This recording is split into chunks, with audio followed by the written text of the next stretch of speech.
Salut les fêlés, j'espère que vous allez bien. On se retrouve aujourd'hui pour une nouvelle vidéo présentation de la collecte de ces billes et aujourd'hui on va s'intéresser à la Citroën DS19 à l'échelle 1.18 de chez Solido.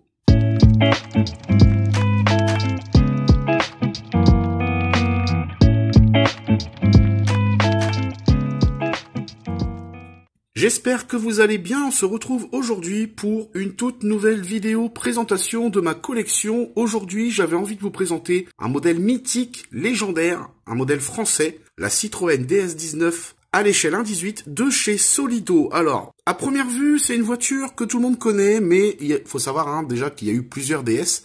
Là, on est sur la DS19. Donc la DS19 a été commercialisée de 1955 à 1975, construite d'abord en version berline. Elles seront par la suite proposées en break et cabriolet. La DS reprend le même procédé de la traction qui a fait le renom de la marque. Elle a été dessinée par un sculpteur italien, Flaminio Bertoni, en collaboration avec André Lefebvre, un ingénieur en aéronautique, et un ingénieur hydraulicien, Paul Magès. Désolé, j'ai pas de photo pour Paul Magès. Ces lignes audacieuses et futuristes ont été dévoilées en 1955 au Salon de l'Auto et a fait sensation. La voiture est dotée de suspension hydraulique, direction assistée, boîte de vitesse assistée, freinage à disque à l'avant. Donc autant vous dire que pour l'époque, c'était une voiture qui était en avance sur son temps. Au niveau des détails, écoutez, la voiture est assez bien réalisée. Solido, en général, font de très très bonnes voitures. On remarquera directement que les finitions sont plutôt propres. Il y a les chromes à l'avant au niveau du pare-choc avec la petite plaque. Reconnaissable d'entre toutes, la DS19 possède les phares ronds. Au niveau des pneus, c'est assez simple pour l'époque, mais ça reste quand même très joli. Ça va super bien avec la voiture. Côté peinture, aucun souci. La réalisation... là aussi, a été super bien réalisé. On a quand même de belles finitions niveau peinture. Le long capot, pareil, ça a été respecté. On a bien l'arête au milieu. Au niveau des vitres, c'est très très propre. Ils ont ajouté les essuie-glaces chromés. Donc la vitre a un léger poc, mais très très léger poc.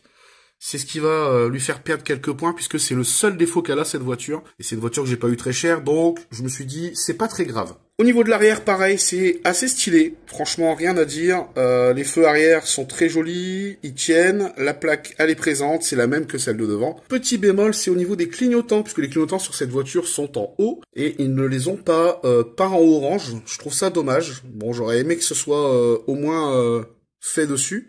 Ça l'aurait rendu encore beaucoup plus réaliste. Mais sinon, vous voyez, elle a des lignes vraiment superbes. Pour le toit, pareil, c'est bien respecté. La couleur est différente de la carrosserie. Là, on est sur un noir laqué. Côté ouvrant chez Solido, malheureusement, on n'a que les portes qui vont s'ouvrir sur ce modèle, les deux portes à l'avant. Donc, pas d'ouverture de coffre et pas d'ouverture non plus au niveau du capot. C'est un petit peu dommage, mais bon, ça me gêne pas puisque moi, mes voitures, de toute façon, sont exposées fermées. Donc, l'intérieur est très, très bien détaillé. Franchement, je l'ai trouvé très très bien détaillé l'intérieur. On a le petit compteur qui a l'air d'être allumé, qui est en vert. Le volant, lui, pareil, ils ont réussi à faire les petites cannelures sur le volant, donc ça c'est plutôt bien. Les panneaux de porte, pareil, c'est assez bien fini. C'est pas tout de la même couleur. On a quand même les poignées, le lève-vitre qui est chromé. On peut apercevoir aussi le vide-poche. Et au niveau des sièges, bon, c'est plutôt propre. Voilà, on a la banquette arrière évidemment. On la voit pas très bien, mais il y a une banquette arrière. Et puis ouais, non, il manque juste peut-être le levier de vitesse, que je trouve un peu dommage qu'il soit pas dessus. Mais sinon, pour le reste, ouais, c'est assez fidèle. Très honnêtement, la voiture, elle a son charme. Autre petite particularité sur ce modèle, et là, il va falloir que je la mette à l'envers pour vous montrer un petit peu comment ça fonctionne. Mais ici, vous voyez... vous avez la voiture qui est rabaissée. On sait tous que la Citroën DS, à l'époque, pouvait déjà se lever et se baisser. Et ben sur ce modèle chez Solido, vous avez la possibilité de mettre l'option. Soit vous voulez que les roues soient relevées, soit vous voulez que les roues soient complètement rabaissées. Pour cela, c'est simple. Il vous suffit d'aller en dessous. Donc voilà, une fois en dessous, vous avez un bouton ici. Mais il vous suffit d'abaisser ce petit bouton. Et une fois que le bouton est abaissé, les roues sont relevées. Voilà, donc le bouton est abaissé. Vous allez voir la différence. Elle n'est pas énorme, mais ça se voit quand même. Donc je la pose. Et là, vous voyez... les roues sont relevées, donc la voiture est complètement relevée, donc ça reste une voiture basse une fois relevée, mais du coup là on voit un petit peu plus l'enjoliveur à l'arrière. Donc je vous montre roue levée et roue baissée. Vous voyez la différence? Quand même, c'est pas négligeable. Donc moi je la laisse rabaisser parce que ça la rend beaucoup plus jolie. Elle penche un peu à l'arrière comme les DS traditionnelles, donc voilà ce que ça donne.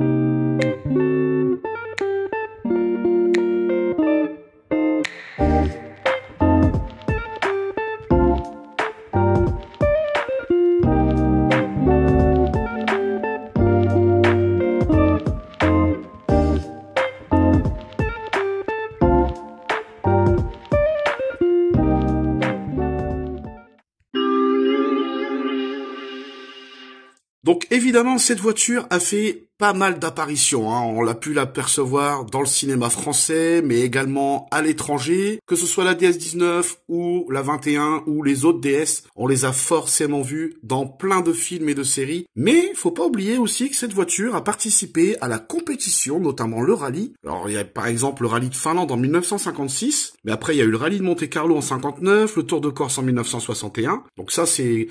La liste est tellement longue, hein, je vous donne vraiment quelques petits exemples parce qu'il y a vraiment énormément de choses à dire sur cette caisse. On peut aussi parler du général de Gaulle, de la voiture du président, etc. Bon voilà, c'est une voiture qui a vraiment fait un carton, hein, un four, hein, vraiment, c'est une voiture qui a cartonné. Donc elle apparaît par exemple dans Batman, la série de 1964 à 1969 où la voiture avait été modifiée. Donc je vous mets une petite photo de cette voiture qui reste méconnaissable, hein. On la verra notamment dans Ma sorcière bien aimée. Vous la verrez aussi dans La patrouille du cosmos. Alors pour les films français, je vous passe un petit extrait, mais par exemple il y a Fantomas. Allez, encore 20 mètres, je le tiens dans mon rayon. Cette fois, il est fait. Il n'aura pas le temps de prendre l'avion.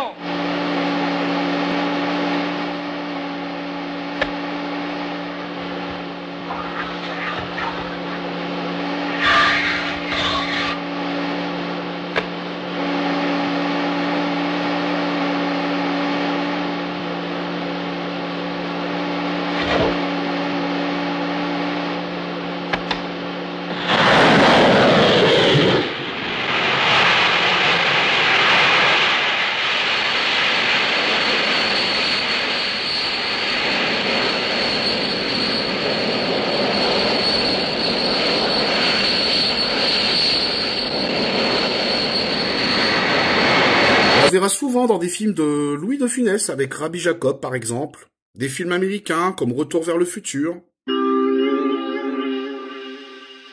Alors pour l'état de la voiture, très honnêtement, je lui donne un 9,5 sur 10. La voiture est vraiment en parfait état de conservation. Elle n'a pas subi de transformation, elle est super propre, la peinture est nickel. Les chromes n'ont pas blanchi. Le seul petit bémol, c'est le petit poc sur la vitre, mais c'est vraiment très léger, on le sent même pas hein, au toucher, donc voilà, c'est le seul défaut que je lui trouve. La voiture est vraiment nickel. Bon après, il y a un peu les vitres qui sont légèrement rayées, mais ça on peut le revoir, hein, il suffit de trouver le bon produit. On arrive à les revoir en transparent, mais ça plus tard je vous ferai une vidéo sur comment effacer les rayures sur les plastiques transparents. Au niveau des détails, détails pareil, je lui donne un 9 sur 10. Petit bémol, c'est les petits clignotants à l'arrière hein, qui sont pas orange. Ça c'est vraiment dommage. Sinon, la voiture est plutôt fidèle à la vraie, hein, donc rien à dire. Le moulage est parfait, il y a rien à dire là-dessus. La voiture est vraiment très très correcte. Pour le prix, à l'époque, alors au moment où elle était sortie en collection, c'était une voiture qui valait entre 59, 80 euros. C'est assez large, ça dépend où vous l'achetez. Aujourd'hui, d'occasion, vous la trouvez, alors je parle bien pour Solido, vous la trouvez d'occasion entre 20 et 40 euros. C'est une voiture que j'ai eue pour 20 euros sur Vinted. J'ai eu de la chance parce que quand je regarde aujourd'hui, hein, elles sont un petit peu plus chères et souvent elles sont pas en si bon état. Donc vraiment, pour le coup, ouais, c'est une voiture que je suis bien content d'avoir récupérée. Au niveau de la rareté, c'est une voiture qu'on trouve beaucoup en 1.18, qu'on trouve aussi beaucoup dans des échelles inférieures. Je lui donne la note de 4 sur 10. Souvent, on nous proposera des DS cabriolet ou des autres modèles, hein. Mais là, pour le coup, celle-ci en gris, on la trouve encore, mais pas si souvent que ça, et à ce prix-là, pas souvent non plus. Voilà les amis, j'espère que cette vidéo vous a plu. Si c'est le cas, n'hésitez pas à me laisser le petit like, à vous abonner si le contenu vous plaît. Quant à moi, je vous retrouve très bientôt pour une prochaine vidéo. C'était Sebi. Ciao ciao les filles, bye bye. Ciao ciao.